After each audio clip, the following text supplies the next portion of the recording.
Hello ప్రార్థన చేసుకున్నామండి. దయచేసి అందరము తలలు ఉంచుకుందాం. ప్రార్థన. మహాప్రేమ కలిగిన తండ్రి, పరిశుద్ధుడా, జీవం కలిగిన ఆయన, జీవాధిపతి, మీకు వందనాలు స్తోత్రాలు తెలియజేసుకుంటున్నాం. నిత్యుడగు తండ్రి, సమాధానకర్త, మీకు వందనాలు స్తోత్రాలు తెలియజేసుకుంటున్నాం ప్రభువ. ఇదిగో తండ్రి, గడిచిన కాలం అంతటిలో మమ్మల్ని అందరినీ ఆదరించి బ్రతికించి నడిపించినందుకు మీకు కృతజ్ఞతాస్తుతులు చెల్లించుకుంటున్నాం ప్రభువా. ఇదిగో తండ్రి, ఇప్పటి వరకు నాయన పాటల ద్వారా మిమ్మల్ని మహిమపరిచాం. మరి ముఖ్యంగా మా ఆత్మలను రక్షించుకుని శక్తిగల వాక్యంలోనికి మేము వెళ్ళబోచుండగా తండ్రి, సాత్వికమైన మనసుతో వివేకం కలిగి తండ్రి మీ మాటలను అంగీకరించి హృదయంలో భద్రపరుచుకొని వాటి చొప్పున నడుస్తూ ప్రవర్తిస్తూ ఈ జీవితాన్ని మీ వాక్యములో ముగించుకునే భాగ్యము మా అందరికీ దయచేయండి. ఇదిగో నాయన, మీ మాటలు చెబుతున్న నాకు సమయోచితమైన జ్ఞానమును దయచేయండి. మీ బిడ్డలు వినుచుండగా అర్థం చేసుకునే మనసును దయచేయమని, మేమందరము తండ్రి మీ వాక్య ప్రకారం నడుస్తూ మీ చిత్తాన్ని జరిగించే వారిగా మమ్మల్ని అందరిని ఉంచమని, పరిశుద్ధాత్మ సహాయాన్ని దయచేయమని, మీ ప్రియ కుమారుడు మా రక్షకుడునైన యేసుక్రీస్తు వారి శక్తి కలిగిన నామంలో ప్రార్థిస్తున్నాము తండ్రి, ఆమేన్. మీ అందరికీ ప్రభు నామంలో వందనాలండి.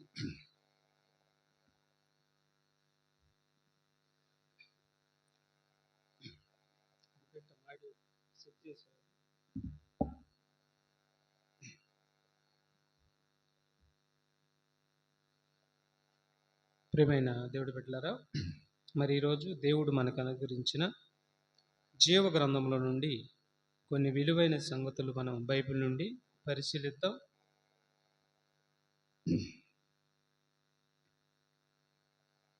సంఘంలో పిరికివారిగా ఉండకూడదు. సంఘంలో పిరికివారిగా ఉండకూడదు అనేటటువంటి మాటలు మనం జీవ గ్రంథం నుండి పరిశీలిద్దాం. ప్రేమైన బిడ్డలారా, ఒకసారి ప్రకటన గ్రంథము 21వ అధ్యాయము 7-8 వచనాలని ముందుగా చదువుకుందాం. ప్రకటన గ్రంథము 21వ అధ్యాయము 7-8 వచనాలను మనం ముందుగా చదువుకుందాం. జయించువాడు వీటిని స్వతంత్రించుకొనును, నేను అతనికి దేవుడినై ఉండును, అతడు నాకు కుమారుడై ఉండును. జాగ్రత్తగా వినాలి. జయించువాడు వీటిని స్వతంత్రించుకొనును, నేను అతనికి దేవుడినై ఉండును, అతడు నాకు కుమారుడై ఉండును. పిరికి వారును, అవిశ్వాసులను, అసహ్యులను, నరహంతకులను, వ్యభిచారులను, మాంత్రికులను, అబద్ధికులు అందరూ అగ్నిగంధకములతో మండుగుండములో పాలు పొందుదురు. ఇది రెండవ మరణము. రెండవ మరణంలో మరి పాలు పొందుతారు అంటున్నాడు. ఇక్కడ మనం చూడగలిగితే పిరికివారు మండుగుండములో పాలు పొందుతారు అంటున్నాడు. పిరికివారు మండుగుండంలో పాలు పొందేది ఏంటి చెప్పండి? పిరికివారు మండుగుండంలో పాలు పంపులు పొందేది ఏంటి? దాంట్లో ఎందుకు పోతారు? మండుగుండంలో పిరికివారు ఎందుకు పోతారు? దీని గురించి మనం ఈరోజు తెలుసుకున్నాం. ఇంతకు పిరికివారు అంటే ఎవరు? ఎవరిని ఉద్దేశించి పిరికివారు అంటున్నాడు దేవుడు అంటే? చాలా విలువైన మాటలు, చాలా లోతైన మాటలు ఈరోజు మనం తెలుసుకుంటాం. మనం ధైర్యవంతులమే, అర్థమవుతుందా? మనం ధైర్యవంతులమే. ఎంతవరకు ధైర్యవంతులు అంటే చచ్చిపోయినంతవరకే ధైర్యవంతులు మనం. ఒకటి, ధనం ఉంటే ధైర్యం వచ్చేసిద్ది, ఎంత టోర్నైనా ఎదిరిచ్చేసేస్తాం. బలగం ఉంటే ధైర్యం వచ్చేసిద్ది, ఎవరిని కూడా లెక్క చేయం. చూసారా? బలము, బలగము, ధైర్యం, డబ్బు, ఇవన్నీ బంగారము, వెండి, ధనము, భూములు, ఆస్తులు సమృద్ధిగా ఉంటే ఎనలేని ధైర్యం వచ్చేసింది. ఎవరిని కూడా లెక్క చేయము, ఎవరినైనా సరే ఎదిరిస్తాం, పిరిగివారిగా ఉండం. అయితే ప్రియమైన దేవుడు బిడ్డలారా, ఇక్కడ చెబుతున్నటువంటి పిరికివారు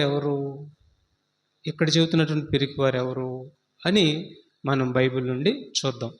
ఇక్కడ చెబుతున్నటువంటి పిరికివారు ఎవరంటే ఈ లోకంలోకి దేవుడు నరులను యథార్థవంతులుగా పుట్టించినప్పుడు వారు పుట్టిన తర్వాత, వారు లోకంలోకి వచ్చిన తర్వాత సాతాను యొక్క కబంధ హస్తాల్లోకి వెళ్ళిపోయారు. సాతాను యొక్క చేతి కిందకి వెళ్ళిపోయారు. దాని యొక్క ఆలోచనలోకి వెళ్ళిపోయారు. దాని యొక్క బాణీలోకి వెళ్ళిపోయారు. వెళ్ళిపోయి దాని చేత నలగొట్టబడుతున్నారు. దాని చేత చితగొట్టబడుతున్నారు. నాశనం అయిపోతున్నారు. నరకానికి పోతున్నారు. ఇట్లా నాశనం అయ్యి నరకానికి పోయి సాతాను చేత కొట్టబడి నరకానికి పోతున్న అందరికీ దేవుడు కొన్ని ఆయుధాలు ఇచ్చాడు. దేవుడు కొన్ని ఆయుధాలు ఇచ్చాడు. దాన్ని మీరు చితగొట్టాలి. దాని తలని మీరు తొక్కాలి. దాని ఆలోచనలు మీరు తొక్కాలి. అది మీ మీద వేసేటటువంటి ఎత్తుగడలన్నిటిని మీరు తొక్కాలి. దానికి నేను మీకు మరి ఆయుధాలు ఇస్తున్నాను. ఆయుధాలతో దాని తంత్రాలని, దాని బాణాలని, దాని అగ్ని బాణాలని, దాని తంత్రాలని మీరు తొక్కాలి. మీరు బలవంతులుగా ఉండాలి. మీరు ధైర్యవంతులుగా ఉండాలి. ధైర్యవంతులుగా ఉంటేనే మీరు పరలోకంకి వెళ్తారని చెప్పాడు. ఎందుకంటే మనుషులందరినీ అది బంధించేసింది, బానిసలుగా చేసుకుంది, పాపంలో ముంచేసింది. ఇప్పుడు వీళ్ళు పరలోకంకి వెళ్ళాలి అంటే ధైర్యవంతులుగా ఉండాలి. పిరికివారుగా ఉండకూడదు. ఈ లోకపు ధైర్యం పనికిరాదు.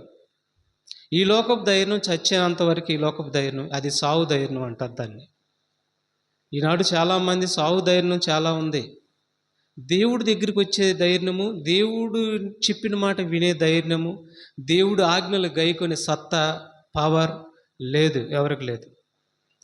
వీళ్ళే పిరికివారు. దేవుడి ఆజ్ఞలను గైకొనని వారు, దేవుడి చిత్తాన్ని అనుసరించి నడవని వారు, దేవుడికి లోబడిన వారు, దేవుడి కోసం బ్రతకని వారు, దేవుడు ఆయుధాలు ఇచ్చిన ఆయుధాలు ధరించుకోకుండా విడిచిపెట్టేసి బ్రతకని వారు, వీరే పిరికివారు. పాపంలో ఉన్నవారే పిరికివారు. ఇప్పుడు దేవుడు ఈ పాపాన్ని జయించమని చెప్తున్నాడు. పాపాన్ని జయించాలంటే ఏమిచ్చాను మీకు నేను? బాప్తీసం తీసుకున్న నాటి నుండి ఏమిచ్చాను మీకు నేను?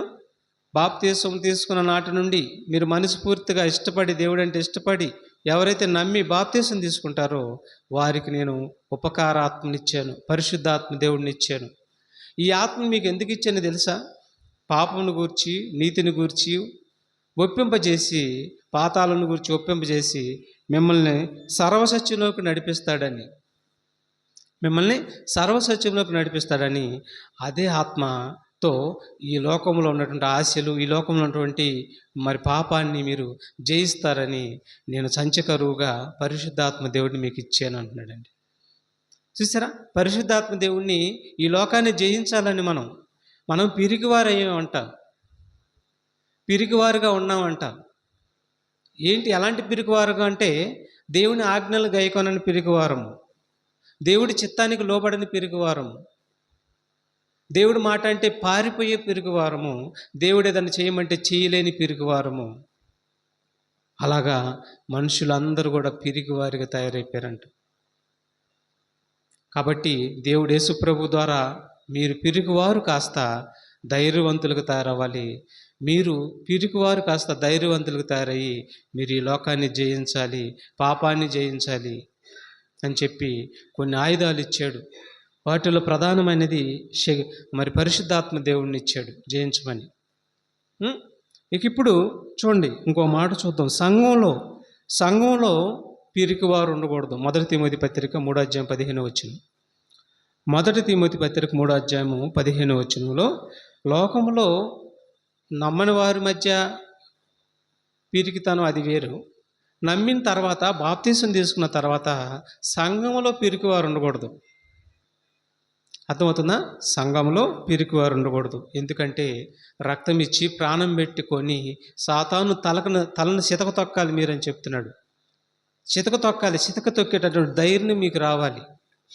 దానికి మీకు నేను ఆయుధాలు ఇస్తాను అని చెప్తున్నాడండి. తిమోతి 1 పత్రిక 3:15 అయినను నేను ఆలస్యం చేసిన ఎడల దేవుడి మందిరములో అనగా జీవం కలిగిన దేవుని సంఘములో జనులు ఎలాగూ ప్రవర్తింపవలెనో అది నీకు తెలియవలెనని ఈ సంగతులు నీకు రాయిచున్నాను. చూసారా, జీవం కలిగినటువంటి దేవుడి సంఘంలో జనులు ఎలాగ నడవాలో తిమోతికి చెబుతున్నాడు పౌలు. ఎలా నడవాలి? చాలా మాటలు చెప్పాడు. వాటిలో ఒక మాటే మనం ఈరోజు చెప్పుకుంటున్నాం. పిరికి వారిగా ఉండకూడదంట, పిరికితనం ఉండకూడదంట. ఈ లోకంలో ఉన్నటువంటి పిరికితనం గురించి మాట్లాడతలేదు దేవుడు. దేవుడు మాటలు నెరవేర్చే విషయంలో భయపడిపోతున్నాడు. మనిషి వణుకుతున్నాడు, దాక్కుంటున్నాడు, అబద్ధాలు చెప్తున్నాడు, మోసం మాటలు చెప్తున్నాడు, దగా మాటలు చెప్తున్నాడు, నమ్మించి మోసం చేస్తున్నాడు దేవుడిని. ఈ విధంగా పరాలు పత్తా లేకుండా పోతున్నాడు. దేవుడు దగ్గర పిరికివాడుగా తయారైపోతున్నాడు. చూసారా? ఇప్పుడు మనం చూద్దాం, సంఘంలో జనులు, జీవం కలిగిన దేవుని సంఘంలో జనులు ఎలాగ నడవాలో అది నీకు తెలియజేస్తానని చెప్పాడు. పిరికి వారిగా ఉండకూడదు అని అంటున్నాడు. పిరికి వారిగా ఉండకూడదు. పిరికి వారిగా ఉంటే పాతాళానికి వెళ్ళిపోతారన్నాడు. పిరికి వారిగా ఉంటే నరకానికి పోతారని చెప్తున్నాడు. మనలో ఎవరైనా పిరికి వారిగా ఉన్నారా? ఒకసారి ఆలోచించండి. పిరికి వారిగా ఉన్నారా? ఏంటి పిరికితనం? మా అంత ధైర్యం ఎవరికి లేదయ్యా అని అనొచ్చు మీరు, కానీ పక్కా పిరికి వారు ఉండరు మనలో. దేవుడి మాట వినకపోవటమే పిరికితనం, దేవుని ఆజ్ఞలు గైకొనకపోవటమే పిరికితనం. చూసారా? ఇప్పుడు యాకోబు పత్రిక 4:7 చూద్దాం. యాకోబు పత్రిక 4:7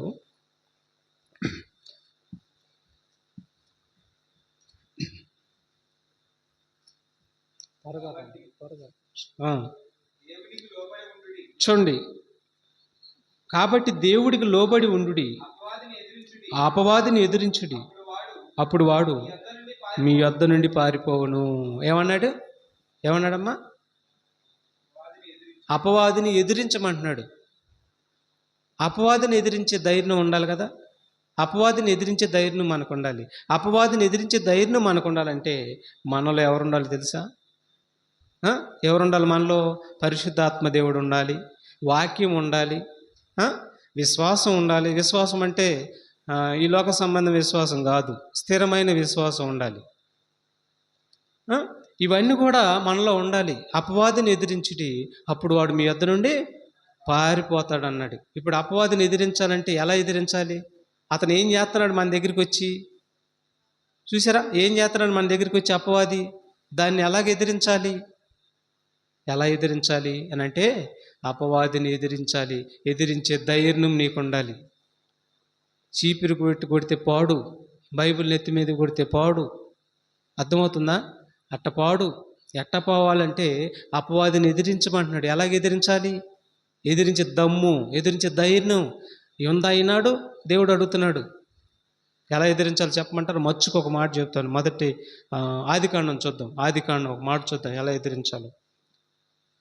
39 ఆదికాండం 39 10-11 చూద్దాం. ఎలా ఎదిరించాలో చూడండి. అసలు అపవాదిని ఎదిరించుడి, అప్పుడు వాడు మీ యొద్ద నుండి పారిపోతాడు అన్నాడు. అది ఎదిరించకపోతే పిరికోడు నువ్వు, పిరికిదానవు నువ్వు. చూడండి ఏమంటున్నాడు. ఏమండి, దినదినము ఆమె యోసేపుతో మాట్లాడుచుండెను కానీ అతడు ఆమెతో శయనించుటకైనను ఆమెతో ఉండుటకైనను ఆమె మాట విన్నవాడు కాడు. చూసారా? దినదినము యోసేపు నీతిమంతుడు, ఆమె ఏమో పోతిఫర్ భార్య. ఆయన్ని దినదినం ఏం చేస్తుంది? రెచ్చగొడుతుంది. ఆయన్ని రెచ్చగొట్టి ఆ తనతో తప్పు చేయమని రెచ్చగొడుతుంది. ప్రతిరోజు రెచ్చగొడుతుంది. రెచ్చగొడుతున్నప్పుడు అతను పిరిగివాడయ్యాడా, ధైర్యవంతుడయ్యాడా? ధైర్యం. ప్రకాశిస్తున్నాడు. అట్లుండగా ఒకరోజు చూడండి, అట్లుండగా ఒకనాడు తన పని మీద ఇంటి లోపలికి వెళ్ళినప్పుడు ఇంటి మనుషులలో ఎవరునూ అక్కడ లేరు. అప్పుడు ఆమె అతని వస్త్రం పట్టుకొని తనతో శయనించమని చెప్పగా అతడు తన వస్త్రమును ఆమె చేతిలో విడిచిపెట్టి తప్పించుకొని అది ఎక్కడికి పారిపోయాడు? బయటికి పారిపోయాడు. ఏం చేశాడు? వీరుడా జీరోనా? వీరుడా పిరికోడా చెప్పాలి. మనమైతే ఏమంటారండి, మనం మగాడు అంటాం. మగాడు ఏం మగాడు? మేసం బాగా ఎంత తిప్పితే మగాడు. రొయ్యి కూడా ఉంది ఇంత పొడుగున మేసం. అవునా? రొయ్యికి ఇంత పొడుగున. రొయ్యి ముందు మరి ఏ మేసం పనికిరాదు అనమాట. అది గిరా గిరా గిరా తిప్పిద్ది ఇంత పొడుగు మేసం. అది కాదు. ఇక్కడ చూడండి, నిజమైన మగాడు ఇతను. ఎవరు? యేసోబు నిజమైన మగాడు. అందొచ్చిన అవకాశం, చేతికొచ్చిన అవకాశం, తప్పు చేయటానికి అవకాశం. ఇంటి చుట్టూ ఎవరు లేరు, ఇంట్లో ఎవరు లేరు, ఒంటరిగా ఉన్నాడు, ఒంటరిగా ఉంది, ఎవరు లేరు. వీరుడు చూసారు ఎలా జయించాడు? ఇది జయించటం. ఇక్కడ బలంతో జయించాడు. పిరికివాడు కాలేదు. అదే బలహీనంగా తప్పు చేస్తే ఏమైపోయేవాడు? పిరికివాడు అయిపోయేవాడు. కానీ దేవుని ఆత్మతో ఉన్నాడు, దేవుని కోసం ఎదురు చూస్తున్నాడు. ఏమంటాడు తెలుసా? ఆనాటి భక్తులు ఏమంటారు తెలుసా? నేను తప్పు చేస్తే పరలోకం ఉన్నటువంటి దేవుడి యొక్క ఆజ్ఞ ఏం కావాలి? నేను పాపం చేస్తే పరలోకం ఉన్నటువంటి దేవుడు ఏం కావాలి? ఇది ఆనాడు ఉన్నటువంటి భక్తుల యొక్క గోలు. ఈనాడు ఉన్నటువంటి భక్తులు ఎలా ఉండారంటే చూసి చూడనట్టుగా ఉంటున్నాడులే దేవుడు. ఎలా ఉండారు? చూసి చూడనట్టుగా ఉన్నారులే, మనం అబద్ధం ఆడినా పర్వాలేదులే, క్షమిస్తాడులే. వాళ్ళు పరలోకంలో దేవుడు ఉన్నాడని, నేను ఈ భూమి మీద తప్పు చేస్తే, నేను ఏదైనా చేస్తే నన్ను ఊరుకోడని దేవుడికి భయపడిపోయారు అన్నాడు. కానీ ఈనాడు అలాగలేదు. ఈనాడు అలాగా లేదు. ప్రేమ దేవుడి బిడ్డలారా, చూసారా? వీరుడు మరి పిరికివాడుగా కాకుండా బలవంతుడిగా ఉన్నాడు. బలవంతుడిగా ఉండి మరి జయించాడు. ఎందుకంటే అపవాదిని ఎదిరించాలన్నాడు. ఎదిరిస్తేనే నువ్వు పరలోకానికి వెళ్తావు. పిరికివాడిగా ఉంటే వెళ్ళవు. ఇక్కడ పాపాన్ని ఏం చేశాడు? ఆయన ఎదిరించాడు. పిరికివాడిగా ఉండలేదు. అర్థం చేసుకోవాలి ఈ భాష. పాపాన్ని ఎదిరించటమే, లోకాన్ని జయించటమే వీరులు అవుతాం మనం. పిరికివారు పాపాన్ని జయించలేరు, పాపంలో పడి కొట్టుకుమిట్టుకులాడతారు. ఒకసారి కుమారు చూద్దాం. 2 పేతురు పత్రిక 2వ అధ్యాయము 19వ వచనం. 2 పేతురు పత్రిక 2వ అధ్యాయము 19వ వచనం కూడా చూద్దాం.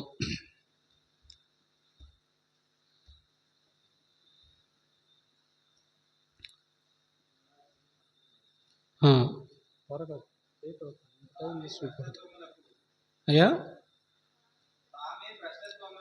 తామే భ్రష్టత్వమునకు దాసులై ఉండి అట్టి వారికి స్వాతంత్రం ఇత్తుమని చెప్పుదురు. ఒకడు దేని వలన జయించబడును దానికి దాసుడగును కదా. చూసిరా ఉన్నాడా? ఒకడు దేని వలన జయించబడుతున్నాడు? అబద్ధం వలన జయించబడుతున్నాడా? దొంగతనం వలన జయించబడుతున్నాడా? వ్యభిచారం వలన జయించబడుతున్నాడా? నరహత్య చేయటం వలన జయించబడుతున్నాడా? కొండెములు చెప్పుట వలన జయించబడుతున్నాడా? వేషధారణ వలన జయించబడుతున్నాడా? దేని వలన జయించబడుతున్నాడో దానికే దాసుడగును కదా. చూసారా? దానికే దాసుడగును. ఇప్పుడు మనం దేనికి దాసులై ఉన్నాము? పాపానికి దాసులై ఉన్నామా? పాపం నిన్ను జయిస్తుందా? నువ్వు పాపాన్ని జయిస్తున్నావా? చూసారా? నువ్వు పిరికివాడివి కాకపోతే పాపాన్ని జయిస్తావు. నువ్వు పిరికివాడివైతే పాపాన్ని జయించలేవు. చూసారా? అందుకే అంటాడు, మనకు ఏ ఆత్మనిచ్చాడంట? ఇంద్రియ నిగ్రహం కలిగిన ఆత్మనే కానీ పిరికితనం కలిగిన ఆత్మను ఇవ్వలేదు. మరి అలాంటి ఆత్మను పొందుకున్నటువంటి మనము ఎందుకు పిరికివారిగా ఉన్నాం? పాపాన్ని జయించలేకపోతున్నామేంటి? లోక ఆశని జయించలేకపోతున్నామేంటి? చూడండి ఒకసారి ఏ ఆత్మనిచ్చాడో తిమోతి పత్రిక చూడండి. 1 తిమోతి పత్రిక 2 తిమోతి పత్రిక 1వ అధ్యాయం 7వ వచనం చూడండి. ఏ ఆత్మనిచ్చాడు మనకి? దేవుడు మనకు శక్తియు ప్రేమయు ఇంద్రియ నిగ్రహం గల ఆత్మనే ఇచ్చను కానీ పిరికితనం కలిగిన ఆత్మను ఇవ్వలేదు. ఏ ఆత్మనిచ్చాడంట? ఇంద్రియ నిగ్రహం కలిగిన ఆత్మ. ఇంద్రియములు అంటే ఏంది? ఇంద్రియములు అంటే ఏంది అయ్యా? ఏస్తాత్మ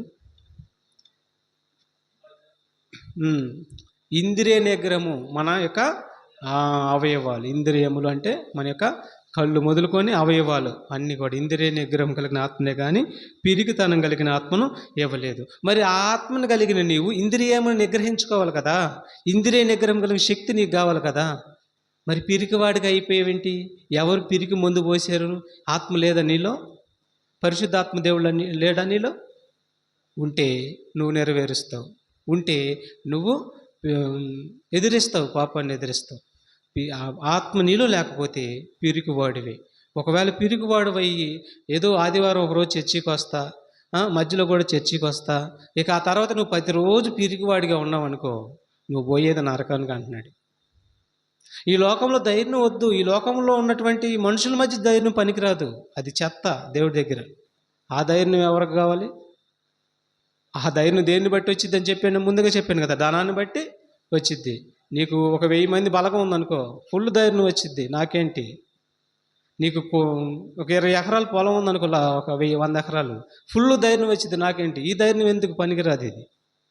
ఈ ధైర్యం 60 సంవత్సరాలకే మట్టిలో పోయినంత వరకే. కానీ నువ్వు నిత్య జీవానికి వెళ్ళాలంటే అసలు సిసలైన ధైర్యం నీలో ఉండాలి. అదే దేవుడి వాక్యంతో ఈ లోకాన్ని, లోకాశల్ని, పాపాన్ని జయించే ధైర్యం నీలో రావాలి. పిరికివాడిగా ఉండకూడదు. ఇక చూడండి, మొదటి యోహాను పత్రిక 5:14 వచ్చిన కూడా, మొదటి యోహాను పత్రిక 5:14 వచ్చిన మనం చూద్దాం. ఆయనను బట్టి మనకు కలిగిన ధైర్యం ఏదనగా, ఆయన చిత్తానుసారముగా మనం ఏది అడిగినను ఆయన మన మనవి ఆలకించున్నదే. చూసారా, మనము వాక్యాన్ని నమ్మి బాప్తీసం తీసుకున్న తర్వాత ఆయన చిత్తానుసారంగా మనం నడవాలంట. ఆయన చిత్తానుసారంగా నడవాలంట. ఆయన చిత్త ప్రకారం మనం నడవాలంట. అలా నడవాలి. అలా నడిచిన వాడే ఈ లోకాన్ని, లోక ఆశల్ని, లోకంలో ఉన్న పాపాన్ని జయిస్తారు, పిరికి వారిగా ఉండరు. కాబట్టి ఆయన చిత్తం మనం నెరవేర్చాలి. తర్వాత ఆయన చిత్తం నెరవేరుస్తున్న వేళ నువ్వు దేవుడి ఎదుట ఎలా ఉంటావు తెలుసా? చిత్తం నెరవేరిస్తేనే ఉంటావు నువ్వు అలాగా. చూడండి ఒకసారి ఎఫెసీ పత్రిక 5వ అధ్యాయం 25 నుంచి 27 వరకు మనం చూడగలిగితే, మనం ఆయన ఎదుట ఎలా ఉండాలంటున్నాడో చూడండి. చిత్తం నెరవేరిస్తేనే నువ్వు అలాగుంటావు. ఇంద్రియ నిగ్రహం కలిగి ఉంటేనే నువ్వు అలాగుంటావు. లేదంటే మలినమైన వారిగా ఉంటాం దేవుడి ఎదుట మనం. ఎఫెసీ పత్రిక 5వ అధ్యాయము 25 నుంచి, పురుషులారా మీరును మీ భార్యలను ప్రేమించుడి, అటువలే క్రీస్తు కూడా, అదిగో జాగ్రత్తగా వినండి, క్రీస్తు కూడా సంఘమును ప్రేమించి, అది కలంకమైనను, అంటే సంఘములో ఏముండకూడదు? కలంకం ఉండకూడదు. కలంకమైనను, ముడతైనను, అట్టిది మరి ఏదైనాను లేక పరిశుద్ధమైనది, నిర్దోషమైనది గాను, మహిమ గల సంఘం గాను ఆయన తన ఎదుట, చూసారా, నిర్దోషమైనది, పరిశుద్ధమైనది, నిర్దోషమైనదిగా ఉండాలని ఆయన ఎదుట ఆ సంఘాన్ని నిలబెట్టుకోవాలని వాక్యంతో ఉదక స్థానం చేత దాన్ని పవిత్రపరిచి పరిశుద్ధపరచుటకై దాని కొరకు తను తానే అప్పగించుకొనెను. ఎలాగ ఉండాలంట సంఘం ఎలాగ ఉండాలంట? పరిశుద్ధంగా, నిర్దోషమైనదిగా ఆయన ఎదుట ఉండాలని దాని కొరకు మరి తన ప్రాణమే పెట్టాడు, తన రక్తమే ఇచ్చాడు. ఇప్పుడు నువ్వు పరిశుద్ధంగా, నిర్దోషిగా ఉండాలి అంటే ఏం చేయాలి? దేవుడి మాటలు నీ హృదయంలోకి వచ్చేయాలి. ఈ లోకంలో సాతాను చూపిస్తున్నటువంటి ఆశల్ని మరి నెరవేర్చాలి, జయించాలి, బలవంతుడు కావాలి, పిరికివాడుగా కాకూడదు. ఒకవేళ నువ్వు నెరవేర్చకపోతే ఈ చల్లపూట దేవుడు చెప్తున్నాడు, నీకు నరకం తప్పదు. నువ్వు ఎన్ని సంవత్సరాలు దేవుడిని నమ్మినా కానీ, ఎన్ని సంవత్సరాలు నువ్వు దేవుడి దగ్గరికి వచ్చినా కానీ నీలో మార్పు లేకపోతే నువ్వు పిరికివాడు అయితే ఖచ్చితంగా తొక్కివేయబడతావు నరకంలో. ఈ మాటలు జీవం కలిగిన మాటలు, ఈ మాటలు జీవం కలిగిన మాటలు. ప్రియమైన దేవుడు బిడ్డలారా, చూడండి ఇంకో మాట కూడా చూద్దాం. యోహాను సువార్త 16:33 వచ్చిన, యోహాను సువార్త 16:33 వచ్చిన మనం చూడగలిగితే, యేసుక్రీస్తు వారు చెప్తున్నటువంటి మాటలండి, మంచి మాటలు. నా యందు మీకు సమాధానం కలుగునట్లు ఈ మాటలు మీతో చెప్పుచున్నాను. లోకంలో మీకు శ్రమ కలుగును, అయినను ధైర్యం తెచ్చుకొనుడి, నేను లోకమును జయించి ఉన్నానని. నేను చూసారా, యేసుప్రభు ఎవరిని జయించాడంట? లోకాన్ని జయించాడంట. లోకంలో ఏముంది? పాపం ఉంది, లోక ఆశలు ఉన్నాయా లేదా? సాతాను ఆయనకి ఏం చూపించింది? లోకాసువార్త 4 నుంచి మనం 9 వరకు మనం చూడగలిగితే సాతాను లోకములో ఉన్నటువన్నీ తీసుకొచ్చి ఆయన పాదాల దగ్గర పెట్టేసింది. ఇదిగో ఇవన్నీ నీకు ఇస్తా, నువ్వు నాకు మొక్కు అని అంది. అప్పుడు ఆయన ఏమన్నాడు? సాతానా, నువ్వు నా వెనకకు వెళ్ళు, నీ దేవుడైన యెహోవాకి మొక్కవలన నీకు తెలియదా అని చెప్తాడు, పంపించేసేస్తాడు దాన్ని. లొంగడు ఆయన, జయించాడు. ఆయన పిరికివాడు కాదు. అందుకంటాడు నేను లోకాన్ని జయించాను. మరి మీరు లోకాన్ని జయించడం అంటే అర్థం ఏంటి? లోకంలో ఏమున్నాయి చెప్పానుగా మీకు, చాలాసార్లు చెప్పాను. ఒకసారి అది కూడా చూద్దాం. 1 కొరింథీ పత్రిక, 1 యోహాను పత్రిక 2వ అధ్యాయము 16-17 జాగ్రత్తగా అర్థం చేసుకోండి. చాలా విలువైన మాటలు మనం వింటాం. ప్రియమైన బిడ్డలారా, లోకములో ఉన్నదంతయు అనగా శరీరాశ. అదిగో చూసారా, లోకంలో ఏముంది? శరీర సంబంధించిన ఆశలు, శరీర కోరికలు, స్త్రీ కోరిక, పురుషుడి కోరిక, ధన కోరిక, మరి భూముల కోరికలు, బంగారపు కోరికలు, ఇవన్నీ కూడా శరీర కోరికలు. లోకంలో ఉన్నదంతా అనగా శరీరాశి, నేత్రాశి, జీవపు డమ్మము తండ్రి వలన పుట్టినవి కావు. చూసారా, మనిషిని మాయ చేసి నిత్య నాశనానికి తీసుకొని వెళ్ళాలని అది ఈ ఆశలన్నిటినీ ప్రవేశపెట్టింది. ప్రేమైన బిడ్డలారా, ఈ ఆశలన్నిటికీ నిర్మాత, దర్శకుడు అన్నీ సాతానే. చక్కగా ఈ 3 పెట్టేసింది, శరీరాశ, నేత్రాశ, జీవపు డమ్మం పెట్టేసి ప్రపంచాన్ని మోసగిస్తుంది. ప్రతి వారిని పిరికివారుగా చేసేసింది. ఈ లోకంలో గబాల్లో ఒక మాట అంటే దడ పుట్టిస్తారండి, వణుకు పుట్టిస్తారు. మాటల వర్షాన్ని కురిపిస్తారు. మనిషి కొడతానికి వస్తాడు, కొట్టేస్తాడు కూడా, ఎంతటికైనా తెగిస్తాడు. దేవుడు అంటున్నాడు, ఇక్కడ బాగానే ఉంది నీ సత్తా, నీ ధైర్యము, వాక్యం నెరవేర్చే కాడ లేదేంటి నాయనా? నువ్వంత శుద్ధ పప్పువి, నువ్వు జీరోగాడివి, నీ దగ్గర అసలు లేదు, స్కోప్ లేదని చెప్పేస్తున్నాడు. స్త్రీ దగ్గరైనా పురుషుడి దగ్గరైనా చెప్పేస్తున్నాడు. మొత్తం ప్రపంచంలో ఉన్నటువంటి అందరైనా సరే, క్రైస్తవులైన వారు అందరికీ చెప్తున్నాడు, చేయించకపోతే పోతారని చెప్పేసేస్తున్నాడు. పిరికి వారుగా ఉంటే పోతారని చెప్పేస్తున్నాడు. ఫస్ట్ చదివిన మాట అదే కదా, 21లో మనం చదివింది అదే. పిరికి వారు ఎక్కడ పోతారన్నాడు? అగ్నిగుండంలోకి, మండు గుండంలోకి వెళ్ళిపోతారన్నాడు. ఆ అగ్నిగుండం 2వ మరణం అని చెప్పేశాడు. ఇది పిరికివారు అయితే వెళ్ళిపోతారా? మరి వెళ్తారన్నాడు. మరి ఇప్పుడు మనం పిరికివారుగా ఉన్నామా, ధైర్యంగా ఉన్నామా? చెప్పండి ఒకసారి, చెప్పండి. అబద్ధాన్ని జయిస్తున్నామా? దొంగతనాన్ని జయిస్తున్నామా? నటనని జయిస్తున్నామా? వేషధారణను జయిస్తున్నామా? అండి కొంతమంది చూడండి, ఎంత నటన, వేషధారణ, పైకి ఒక మాట మాట్లాడుతూ లోపలంతా కుళ్ళిపోయి ఉండేది. దీన్ని జయించు, లేకపోతే చంపేసింది నిన్నే. ఏంటనుకున్నారు? వాక్యం అంటే మట్టు కరిపిస్తుంది. నువ్వు వాక్యాన్ని నెరవేరిస్తే నిన్ను లేపుతాడు పైకి. లేదు, దాన్ని నువ్వు జయించకుండా వాక్యాన్ని నెరవేర్చుకుని ఉన్నావు అనుకో, చక్కగా నిన్ను బాగా కొట్టి చిత్త కొట్టేసిద్ది, నిన్ను అధోపాతాలకు తీసుకుని వెళ్ళిపోయింది సాతాను. అందుకని జయించమని ఇచ్చాడండి. ప్రకటన 3:21 కూడా చూద్దాం. ప్రకటన 3:21 వచ్చును, 3వ అధ్యాయం 21 వచ్చును. నేను జయించి నా తండ్రితో కూడా ఆయన సింహాసనము నందు కూర్చుని ఉన్న ప్రకారము జయించు వారిని, ఏమన్నాడు? జయించు వారిని అన్నాడు కదా. నేను జయించాను, మీరు నన్ను ధరించుకున్నారు కదా. మీరు గలతీ పత్రిక 3:27 ఏమంటాడు? క్రీస్తులోనికి బాప్తిసం పొందిన మీరందరూ కూడా క్రీస్తుని ధరించుకున్నవారు కారా? మరి నన్ను ధరించుకున్నప్పుడు నేను ఎలాగైతే లోకాన్ని జయించానో, ఎంత ధైర్యవంతుడిగా ఉన్నానో, మరి నన్ను ధరించుకున్నటువంటి మీరు లోకాన్ని జయించాలి. జయిస్తేనే నేను ఎలాగైతే తండ్రి కుడిపార్శాన కూర్చొని ఉన్నానో, జయించిన వారందరూ కూడా తండ్రి కుడిపార్శాన ఉంటారు. ఇప్పుడు అర్థమైందా? పరలోకం ఈజీ అనుకుంటున్నారా? పిరికివారు ఎల్లరు. ఇప్పుడు పిరికివారుగా ఉన్నామా, ధైర్యంగా ఉన్నామా? దేవుడు మందిరంలోకి వచ్చినప్పుడు మన ప్రవర్తన చూస్తాడు, మన ఆలోచన చూస్తాడు. మందిరంలో నుంచి బయటికి వెళ్ళినప్పుడు మన ప్రవర్తన చూస్తాడు, మన ఆలోచన చూస్తాడు. ఇక్కడ ఉన్నప్పుడు ధైర్యంగా ఉంటావా, లేకపోతే పక్కకి వెళ్ళినాక ధైర్యంగా ఉంటావా? నీ జీవితకాలం పాటు నువ్వు ధైర్యంగా ఉంటేనే పరలోకం. గుర్తుపెట్టుకో. ధైర్యంగా ఉండటం అంటే అర్థం ఏంటి? ఈ లోకాన్ని జయించటమే, పాపాన్ని జయించటమే. అప్పుడు నీకు ధైర్యం వచ్చేసింది. అది జయించకపోతే నీకు పిరికివాడు జయించలేవు. కాబట్టి జయించే వారికి పరలోకం అని మనకి అర్థమైంది. ఇక తర్వాత మరి లోక ఆశలను జయించాలన్నాడు. ఒకసారి యోహాను సువార్త 8వ అధ్యాయం 12వ వచనం కూడా చూద్దాం. యోహాను సువార్త 8:12 వచనాన్ని మనం చూడగలిగితే, మరలా యేసు, నేను లోకమునకు వెలుగును, నన్ను వెంబడించువాడు. అదిగో చూడండి ఏమన్నాడు. నేను లోకానికి ఏమై ఉన్నాడు ఆయన? వెలుగుని.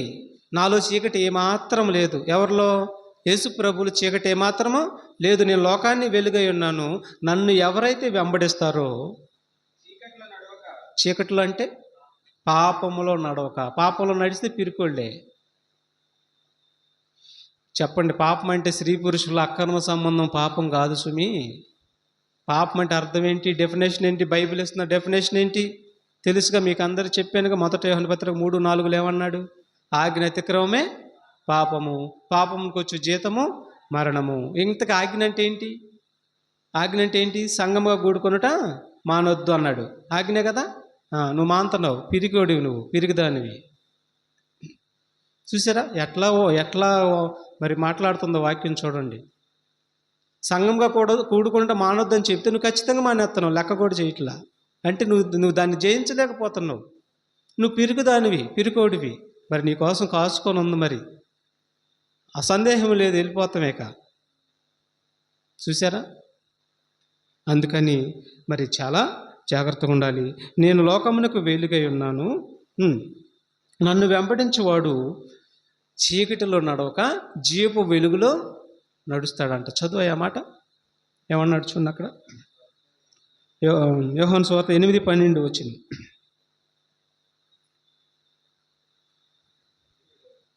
8వ అధ్యాయము 12వ వచనం. 12. నేను లోకమునకు వెలుగును, నన్ను వెంబడించువాడు చీకటిలో నడవక జీవపు వెలుగు కలిగి ఉండునని వారితో చెప్పాను. చూసారా? నన్ను వెంబడించేవాడు ఎక్కడ నడవకూడదు? ఎక్కడ నడవడు? చీకటిలో నడవడంట, జీవపు వెలుగులో నడుస్తాడంట. ఏమండి? జీవపు వెలుగులో నడుస్తాడండి. ఒక ఆయన నడిచాడండి. చూద్దాం 10 నిమిషాల్లో ముగిచేసేస్తాండి. ఒక ఆయన నడిచాడండి, ఆయన పౌలు గారు. చూద్దాం అపోస్తుల కార్యాలు. నన్ను వెంబడించి వాడు జీవపు వెలుగులో నడుచును అంటాడు. అపోస్తుల కార్యాలు 9వ అధ్యాయము మనం చూడగలిగితే 18 నుంచి మనం చూద్దాం. 18-19 వచనాలు మనం చూద్దాం. ఏమండి? అప్పుడే అతని కన్నుల నుండి పొరల వంటివి రాలగా దృష్టి కలిగి లేచి బాప్తిస్మం పొందిన. ఎవరు? పౌలు. ఒకప్పుడు హింసకుడు, హానికరుడు, మరి నరహంతకుడు, భయంకరుడు. ఎప్పుడైతే నమ్మి బాప్తిస్మం పొందుకున్నాడో అప్పటి నుండి లోకాన్ని జయిస్తున్నాడు. బూతులు మానేశాడు, కొడతం మానేశాడు, తిడతం మానేశాడు, ద్వేషము, వేషధారణ, పగ సమస్తం మానేశాడు. ప్రతి దినము పాపం విషయంలో చచ్చిపోతున్నాడు. అంటే జయిస్తున్నాడు. పాపం విషయంలో ఆత్మశక్తితో, ఆత్మతో ఈ పాపాన్ని, లోక ఆశని జయిస్తున్నాడు. పిరికివాడుగా లేడు పౌలు గారు. ఇక అప్పటి నుంచి బాప్తిసం తీసుకున్న కాడి నుంచి ఎవరి పనిలో ఉన్నాడు చూడండి. పిమ్మట అతడు దమస్కులో ఉన్న శిష్యులతో కూడా కొన్ని దినములు ఉండెను. వెంటనే సమాజ మందిరములలో యేసే దేవుడి కుమారుడని ఆయన గూర్చి ప్రకటించుచూ వచ్చారు. చూసారా? యేసు క్రీస్తు గురించి ప్రకటించుతూ వచ్చాడు. ఆయన ముందు పెట్టుకున్నాడు, ఆయన వాక్యం హృదయంలో పెట్టుకున్నాడు. ఎక్కడ కూడా డూపు లేదు, వేషధారణ లేదు. ఇక వెళ్ళిపోయాడు, సాగాడు ముందుకి. సాగి సాగి సాగి సాగి చెరసాలలో పోయింది, ప్రాణం అయింది. కొట్టేశారు, అక్కడ చంపేస్తారు. ఆయన జీవితం అంతా కూడా ఎక్కువ శాతం చెరసాలలోనే గడిచిపోయింది పౌలు గారిది. ఎందుకు? దేనికి? ఎందుకంటే నేను దేవుడి కోసం బ్రతికితే నాకు జీవ కిరీటము ఉంచబడి ఉన్నది అని లోకంలో ఉన్న పెళ్లి కూడా చేసుకోలేదు ఆయన. పెళ్లి కూడా చేసుకోకుండా లోకంలో ఉన్న వాటన్నిటిని జయించుకుంటూ, పిరికివాడిగా కాకుండా లోకంలో ఉన్న వాటన్నిటిని జయించుకుంటూ వెళ్ళిపోయాడు పౌలు గారు. అలాగా మనం జయించాలి ప్రియమైన బిడ్డలారా. పౌలు పిరిగివాడు కాదు. ఆయన గురించి ఇంకో మాట చూద్దాం, చూడండి. 1 కొరింథీ పత్రిక 15:31లో పౌలు గారు ఏమంటాడు చూడండి. పాపం విషయంలో ధైర్యవంతుడంట ఆయన. పాపాన్ని జయిస్తున్నాడంట ఆయన. దానికి లొంగట్లేదంట, దాన్ని చంపుకుంటున్నాడంట, పిరికివాడిగా ఉండలేదంట. చంపుకోవటానికి విశ్వాసాన్ని ఇచ్చాడు, మరి వాక్యాన్ని ఇచ్చాడు, చంపుకోవటానికి పరిశుద్ధాత్మ దేవుణ్ణి ఇచ్చాడు. ఈ వీటితో ఆ పాపాన్ని ప్రతిరోజు చంపుకుంటున్నాడు. ఎందుకంటే హృదయంలో ప్రేరేపించింది పాపం ప్రతి ఒక్కరికి. కానీ చంపుకుంటున్నాడు అంట. చూడండి పౌలు గారు 1 కొరింథీ పత్రిక 15:31 సహోదరులారా, మన ప్రభు అయిన క్రీస్తు యేసునందు మిమ్మును గూర్చి నాకు కలిగి ఉన్న అతిశయం తోడు నేను దినదినమును చనిపోవచ్చున్నానని చెప్పుదును. ఏమన్నాడు? దినదినం ఏం చేస్తున్నాడు? చనిపోతున్నాడు. ఏ విషయంలో? పాప విషయంలో చనిపోతున్నాడు, నీతి విషయంలో బ్రతుకుతున్నాడు. పాప విషయంలో చనిపోతున్నాడు, నీతి విషయంలో బ్రతుకుతున్నాడు. అది అలా బ్రతకాలని ఆత్మనిచ్చాడు. అలా బ్రతకాలని పరిశుద్ధాత్మ దేవుడు నీకు నాకు మనందరికి ఇచ్చాడు. కానీ పరిశుద్ధాత్మ మరి మనలో నెరవేరుతుందా? నెరవేర్చుకుంటున్నాము మనం? మానవ స్వభావం కలిగి మనం ఉన్నాము. మానవ స్వభావం కలిగి ఉంటే మాత్రం పక్కాగా మోసపోతాం మనం. ఇప్పుడు తెలియదు, గుర్తుపెట్టుకోండి, ఇప్పుడు తెలియదు. ప్రాణం పోయిన మరుక్షణమే మోసపోయానా నేను బాధపడాల్సి వచ్చిద్ది. అగ్ని ఆరదు, పురుగు సావదు. అందుకని జాగ్రత్తగా నువ్వు పిరికిదానిగా ఉండవా, పిరికివాడిగా ఉండవా? ఒకసారి ఆత్మ విమర్శ చేసుకో. ఒకవేళ పిరికిదానంగా ఉంటే అంటే పాపం నీలో ఉన్నట్టే. నువ్వు పాపాన్ని జయించలేకపోతే నువ్వు పిరికిదానివే, పిరికివాడివే. నీకు గుండం తప్పదని చెప్పాడు, రాయించేసేసాడు. అందుకని పిరికివాడిగా ఉండవా, ధైర్యవంతుడిగా ఉండవా, పాపాన్ని జయించే ధైర్యవంతుడిగా ఉండవా? ఒక్కసారి విమర్శ చేసుకోవాలి ప్రియమైన బిడ్డలారా. ఇక తర్వాత లోకసువార్త 16 చూద్దాం. లోకసువార్త 16లో 19-23 వరకు మీరు రాసుకోండి. ఇక్కడ ధనవంతుడు లాజర్ గారు ఉన్నాడండి. మంచి మాటలండి, ఓర్చుకోండి. చక్కగా 10 నిమిషాలు ముగిచ్చేసేస్తాను. మంచి మాటలు ఉంటాయి మీకు. ఇక్కడ ధనవంతుడు లాజరు ఇద్దరి చరిత్ర మీకు తెలుసు మనందరికీ. అయితే ఈ లాజరు అనేటటువంటి ఆయన పిరికివాడు, రోగం కలిగినటువంటి వాడు. ఒంటి నిండా మరి వ్యాధి ఉంది, ఒంటి నిండా కురుపులు ఉన్నాయి. కురుపులున్నా కూడా దేవుడిని ఏమనలేదండి. మనం అయితే అనేసేస్తామండి దేవుడిని. దేవుడు ఏం చేశాడు చూసారా? దేవుడు ఏం చేశాడని మొహానే దేవుడు మాట్లాడేస్తాం. కానీ అరికాలు మొదలుకొని నడినెత్తి వరకు ఒంటి నిండా కురుపులతో ఉన్నాడు పాప ఆయన. అంతటితో కాదు, తినటానికి తిండి లేదు, తాగటానికి నీళ్ళు లేవు. ఆ ధనవంతుడు ఇంటి వాకిటకి వెళ్ళి 2 రొట్టె ముక్కలన్నీ వేస్తాడేమో, వాడు తిన్నప్పుడు కింద పడి 2 ముక్కలు ఇసిరేస్తారేమోనని చెప్పి గడపడ దగ్గరికి వెళ్ళి కూర్చుంటే వాళ్ళు తిని బొగు చేసిన ఇసిరి అట్ట కొట్టేస్తే అవి తినటానికి వెళ్ళినప్పుడు ఆయనకంటే ముందు కుక్కలు వచ్చి తినేసి వెళ్ళిపోతున్నాయి పాపం. అవి తినటం కూడా కాదు, ఆయన్ని కూడా నాకేస్తున్నాయి. ఆయన పుణ్యుని కూడా ఆ గాయాలు కూడా నాకేస్తున్నాయి. ఎంత బాధ అనుభవించాడండి. బాధ అనుభవించినటువంటి అతను దేవుణ్ణి ఒక్క మాట కూడా అనలేదు. బుద్ధిహీనుడు కాదు ఆయన, బుద్ధిమంతుడు. మనమైతే బుద్ధిహీనులు. మనము కష్టం వస్తే దేవుణ్ణి అనేది, ఏదైనా జరిగితే దేవుణ్ణి అనేది మనం. బుద్ధిమంతుడు బాధ అయినా, కష్టమైన, నష్టమైన ఏదైనా సరే పిరికివాడు కాదు, ధైర్యవంతుడు లాజరు గారు. చనిపోయి ఆయన తీసుకొని వెళ్తానికి ఎవరు వచ్చారు? దేవదూతలు వచ్చాయి. మరి పిరికివాడు ఉన్నాడు, అసలు అతను నమ్మలేదులే, చనిపోయి నరకానికి పోయాడు. అతను తీసుకొని వెళ్తానికి ఎవరు దిక్కుమొక్కు లేదు, వెళ్ళిపోయాడు. ఒక్క క్షణంలో నరకానికి పోయాడు. ఇతను తీసుకొని వెళ్తానికి దేవదూతలు వచ్చాయి. నిత్యము సుఖాన్ని, పాపాన్ని అనుభవించి చచ్చినటువంటి ఆ లాజర్ని, ధనవంతుని తీసుకుని వెళ్తానికి ఎవరు దేవదూతలు రాలేదు. చచ్చిపోయాడు. ఒక్క క్షణంలోని పాతాళంలో పడ్డాడు. చూసారా? పిరిగివాడు కాకుండా జయించినందుకు, బలవంతుడిగా ఉన్నందుకు, కష్టాలు వచ్చిన, బాధలు వచ్చిన, కష్టాలు ఉన్నందుకు, ధైర్యవంతుడిగా ఉన్నందుకు అతను పరదేశంలో ఉన్నాడు వెళ్ళి. అదే దేవుణ్ణి దూషించాడా పిరికివాడు అయిపోతాడు. దేవుణ్ణి దూషించటం పాపం. అర్థమవుతుందా? దేవుడి మీద నింద మోపటం పాపం. అంత మనలోనే ఉంది. దేవుళ్ళు ఏమి లేదు. దేవుడు కరుణామయుడు, జాలి కలిగిన దేవుడు, దయ కలిగిన దేవుడు. ఆయన ఎవరిని హృదయపూర్వకంగా బాధ పెట్టడు. ఆయన మనం చేసుకున్నది మన నెత్తి మీదకి వచ్చి కూర్చొని మనకు బాధ పెడతాయి అవన్నీ కూడా. ఆయన హృదయపూర్వకంగా ఎవరికి బాధ పెట్టాడు ప్రేమదేవుడు పెట్టారు. ఇక తర్వాత లోకాసువార్త 2వ అధ్యాయం చూద్దాం. 2వ అధ్యాయము 36వ వచనంలో వండర్ఫుల్ మాట ఉండిద్దండి. ఇక్కడ ఎంత చక్కటి మాట ఉండింది చూడండి. ఇక్కడ మరియు ఆషేరు గోత్రికురాలును ఫనుయేలు కుమార్తెనైన అన్నా అని ఒక ప్రవక్తి ఉండెను. ఆమె కన్యత్వము మొదలుకొని 7 ఏండ్లు పెనిమిటితో సంసారం చేసి బహుకాలము గడిచినదై 84 సంవత్సరములు. ఏమండి, ఎన్ని సంవత్సరాలు పెనిమిటితో కాపురం చేసింది? 7 మరి చనిపోయాడు. విధవరాలంటే చనిపోయినట్టే కదా అర్థం. చనిపోయాడు. ఈ 7 సంవత్సరాలు అయిన తర్వాత చచ్చిపోయాడు. చచ్చిపోయిన తర్వాత ఎన్ని సంవత్సరాలు విధవరాలుగా ఉందంట? 84 సంవత్సరాలు విధవరాలుగా ఉందంట.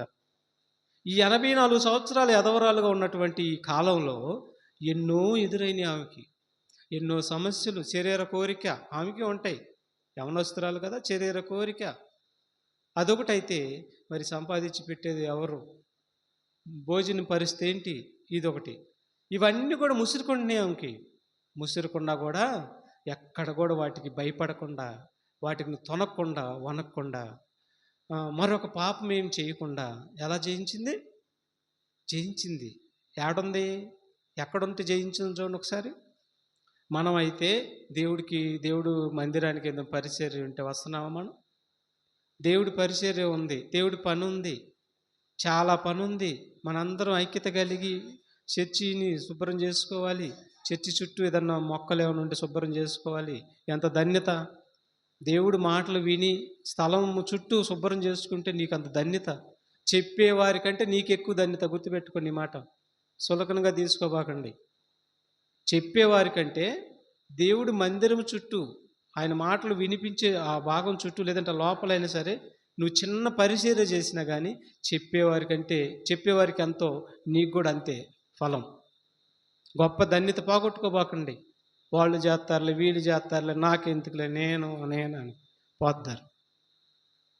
కాలం ఆగదు మీకోసం. ఫలాలు పోగొట్టుకుంటారు ఎందుకు? టీవీ ఏం ఫలం ఇచ్చింది మనకి? ఇచ్చిద్దా టీవీ మనకు ఫలం? మంచి ఫలం ఇచ్చింది. ఏం ఫలం అది? నరక ఫలం. బాగుండిద్ది అప్పుడు టీవీ మన ముందుకు వచ్చి ఏమనిద్ది? ఎన్ని నాటికలు చూసా, అంతే కదా. ఎన్ని నాటికలు చూసావు నువ్వు? దేవుణ్ణి కూడా పక్కన పెట్టి అన్ని నాటికలు చూసావు. ఇప్పుడు ఏం చేయమంట? నేనేం చేస్తాను? నేను టీవీని నేనేం చేయను. పడుక అగ్ని ఆరదు, పొరుగు చావదు. చావు, నీ సావు నువ్వు చావు. ఎంతకాలం? యుగాలు చావు. ఇక అంతే. ఇక సావు అక్కడ, బ్రతుకు లేదు అక్కడ. అందుకని జాగ్రత్తగా ఉండాలి ప్రేమేంద్రుడి బిడ్డలారా. ఇక్కడ ఈమె చదువయ్యా, ముందుకు చదువు అన్నమాట. 84 సంవత్సరాలు పెనిమిటితో మరి 7 సంవత్సరాలు ఎదవరాలై ఉండి దేవాలయం విడవక ఉపవాస ప్రార్థనలతో ఏం చేస్తుంది? దేవాలయము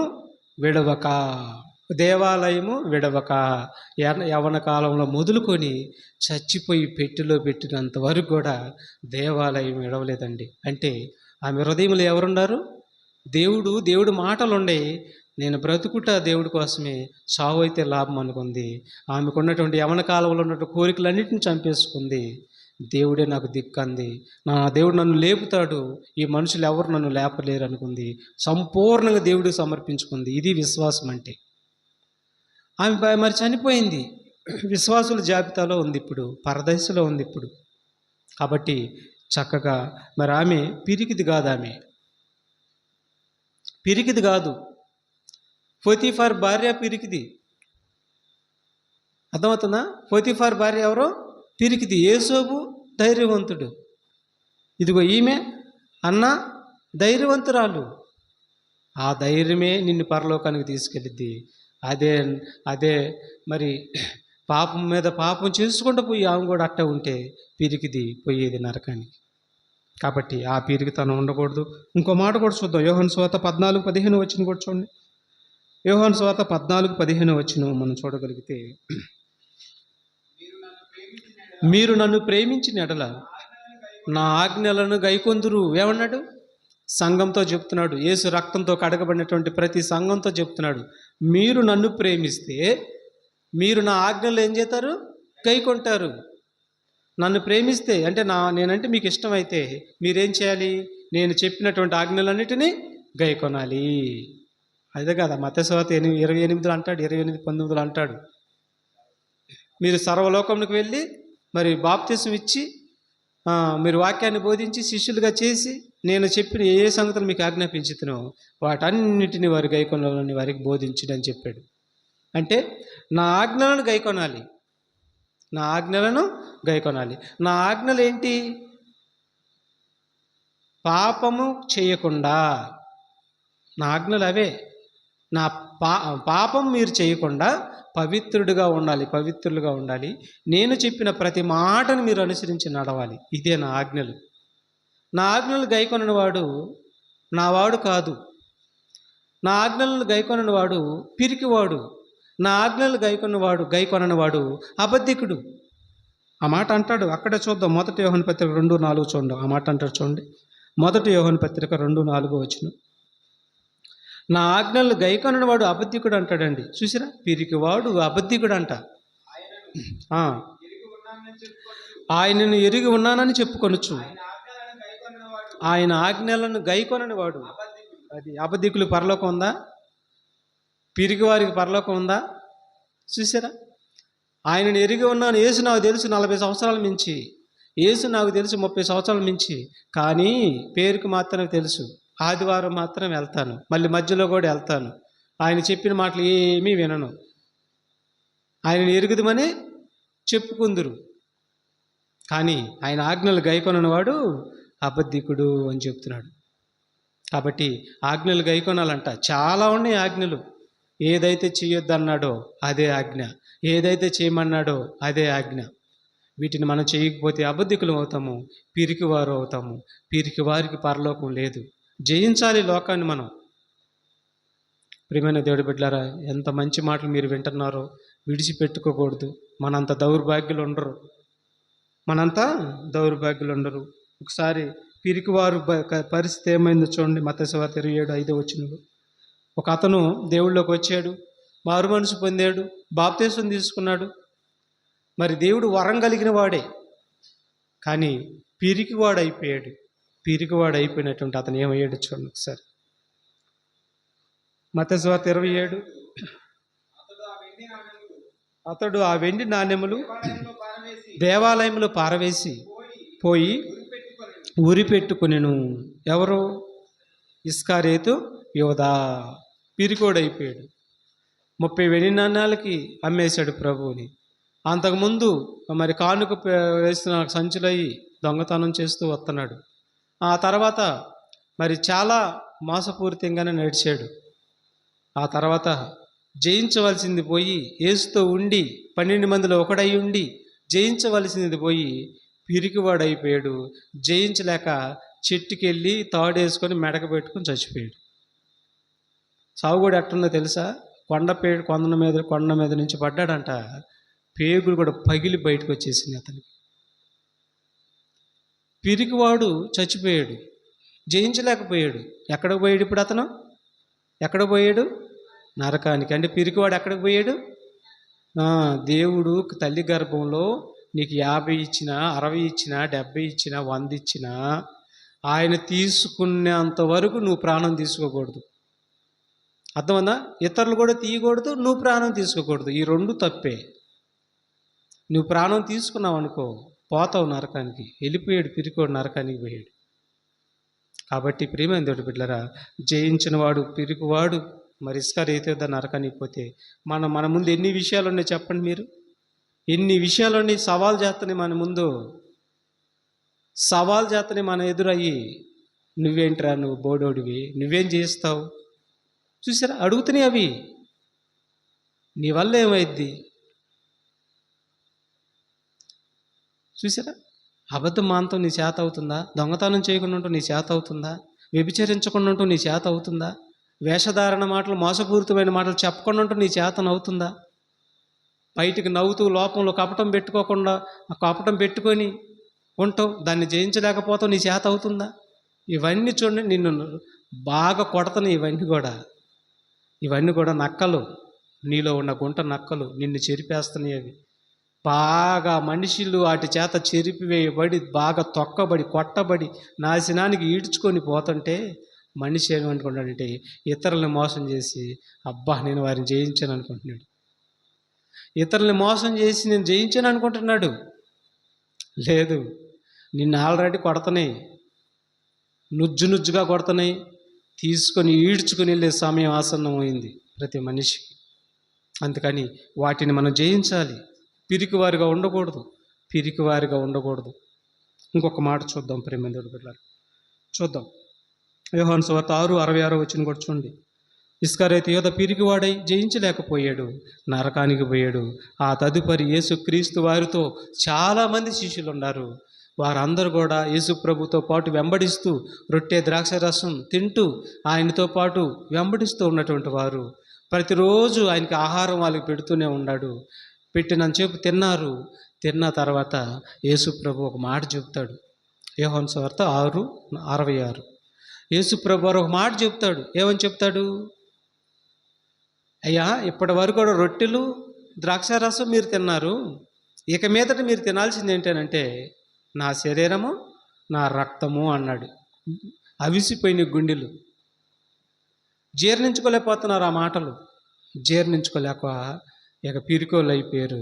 జయించలేక యేసు ప్రభునే వదిలిపెట్టి వెళ్ళిపోయారు మహానుభావులు. యేసు ప్రభుని వదిలితే ఎక్కడ పోతారండి ఆ పిరికోళ్ళు? ఎక్కడ పోతారు? చూడండి ఏం జరిగిందో. అప్పటి నుండి ఆయన శిష్యుల్లో అనేకులు వెనుక తీసి మరి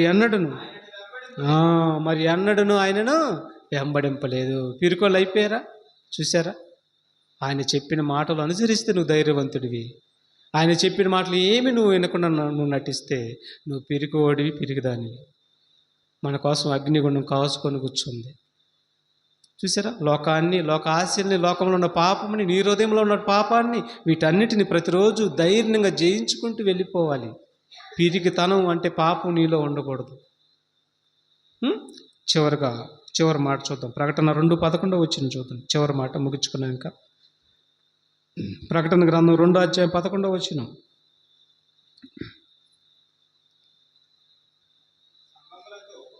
సంగములతో ఆత్మ చెప్పుచున్న మాట చెవిగలవాడు వినుగాక. జయించువాడు రెండో మరణం వలన, అదిగో విన్నారు ఈ మాట మీరు? జయించువాడు రెండో మరణం వలన ఏ హాని పొందడు. ఏం జయించాలి? లోకమును, లోక ఆశలను, లోకంలో పాపమును జయించాలి. జయించువాడు రెండో మరణం వలన ఏ హాని కూడా పొందడు. మరి ఇప్పుడు జయిస్తున్నారా? చెప్పండి. ఏమండి? హృదయంలో కూడా కల్మషం ఉండకూడదు. హృదయ శుద్ధి గలవారు ధన్యులు, వారే దేవుణ్ణి చూస్తారు. కాబట్టి ప్రియమైనటువంటి బిడ్డరా, పిరికివారిగా ఉండకూడదు. సంఘములో పిరికివారిగా ఉండకూడదు. అర్థమవుతుందా? సంఘంలో పిరికివారిగా ఉండకూడదు. మొదట చదివిన మాటే చదవండి ప్రార్థన చేసుకున్నాక. ప్రకటన 21:7-8 చదవండి ప్రార్థన చేసుకుని. జయించువాడు వీటిని స్వతంత్రించుకొనును, నేను అతనికి దేవుడినై ఉందును, అతడు నాకు కుమారుడు. చూసారా? జయించువాడు దేవుడికి కుమారుడై ఉంటాడంట. పిరికివారును, అదిగో బాగా వినాలి ఈ మాట మీరు. మన పాయింట్ ఇదే. పిరికివారును, అవిశ్వాసులను, అసహ్యులను, నరహంతకులను, వ్యభిచారులను, మాంత్రికులను, అబద్ధికులు అందరూ అగ్ని గంధకములతో మండు గుండంలో పాలు పొందుదురు. ఇది రెండవ మరణము. చూసారా? మరి పిరికిగా ఉన్నారా? ఒకసారి ఆలోచించండి. నిద్రపోవడం కూడా పిరికితనమే. నిద్ర జయించాలని చెప్పాడు కదా, జయించాలని చెప్పాడు. నువ్వు నిద్రపోతున్నావు అంటే నువ్వు పిరికిదానివి, పిరికోడివి. మరి నీ కోసం గాఢాంధకారం ఎదురు చూస్తుంది. జాగ్రత్త, మేలుకో, మేలుకో. కొద్ది కాలమే నిద్ర, సమయం ఆసన్నం అవుతుంది. దగ్గర పడుతున్నాయి మనకి రోజులు, నాకైనా మీకైనా దగ్గర పడుతున్నాయి. అక్కడ నిద్ర ఉండదు, అక్కడ సంతోషం ఉండదు, ఏడుపే ఏడుపు. ఎవడొచ్చి నిన్ను కాపాడలేడు. జీవం ఉండగానే ప్రభువుని తెలుసుకో. జీవం పోయినాక తరుణమే లేదు. నిద్రను జయించు. మనందరం కూడా లోకాన్ని పాపాన్ని జయించుదాం. జయించి పిరికి వారిగా ఉండకుండా ధైర్యంగా ఉందాం. పరలోకాన్ని చేరుకుందాం. ప్రార్థన చేసుకుందాం.